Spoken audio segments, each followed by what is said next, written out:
유월절이 되면 이스라엘 곳곳에 있던 많은 사람들이 예루살렘의 성전을 찾아왔어요.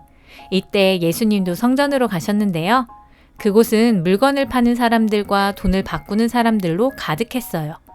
예수님은 사람들에게 성전은 장사하는 곳이 아니라며 화를 내셨고 성전을 깨끗하게 하셨어요. 그리고 그곳에 있는 사람들에게 하나님의 말씀을 들려주셨죠.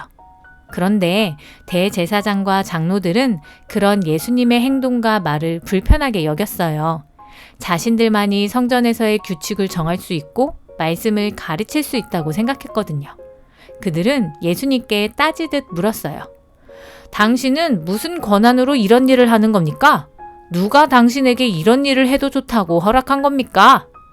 예수님은 그들의 질문에 대답하지 않으시고 오히려 그들에게 다시 물으시죠. 세례 요한이 세례를 베푸는 일은 하늘로부터 온 것입니까? 사람으로부터 온 것입니까? 대제사장과 장로들은 당황했어요.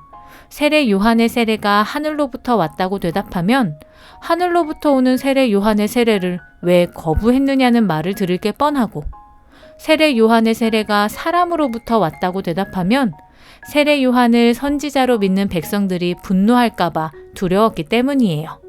대제사장과 장로들이 대답을 하지 않자 예수님께서 말씀하셨어요. 그렇다면 저도 여러분에게 제가 무슨 권한으로 말씀을 전하는 것인지 알려주지 않겠습니다. 예수님은 자신에게 질문했던 사람들과 성전 안에 있던 이스라엘 사람들을 향해서 한 가지 비유를 들려주시는데요. 두 아들에 대한 이야기였죠.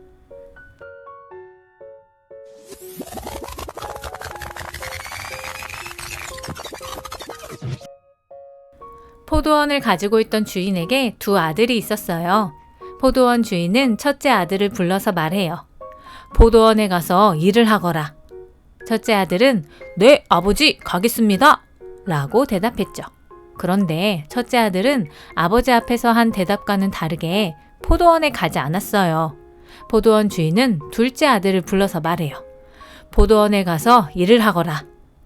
둘째 아들은 일을 하기 싫었는지 아니면 반항하는 마음이 들었는지 일하러 가기 싫어요 라고 대답해요. 그런데 곧 자신이 했던 말을 뉘우치고 포도원에 일을 하러 가지요.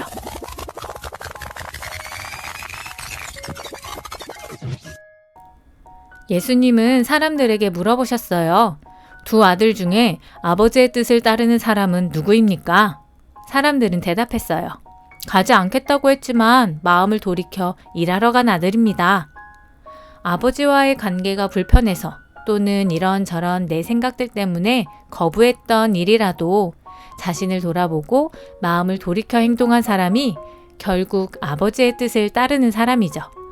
대제사장과 지도자들은 하나님의 말씀에 늘 말로만 예라고 대답했어요. 하지만 말씀대로 행동하지 않았죠. 그런데 예수님의 말씀을 듣는 사람 중에는 자신이 과거에 잘못한 일이 있더라도 하나님의 말씀에 예라고 대답하지 못했더라도 결국 자신의 잘못을 돌아보고 포도원에 일하러 가는 사람들, 더 나은 삶을 살기 위해 행동하는 사람들이 있었어요. 예수님께서는 두 아들의 비유를 통해 바로 그런 사람들이 하나님 나라에 들어가는 사람들이라고 말씀하시는 거예요. 대제사장과 바리새인들에게 죄인이라고 불렸던 사람들이라도 예수님의 말씀을 듣고 하나님께 나아온다면 그들이 하나님의 뜻을 따르는 사람이라고 예수님은 알려주고 계시네요.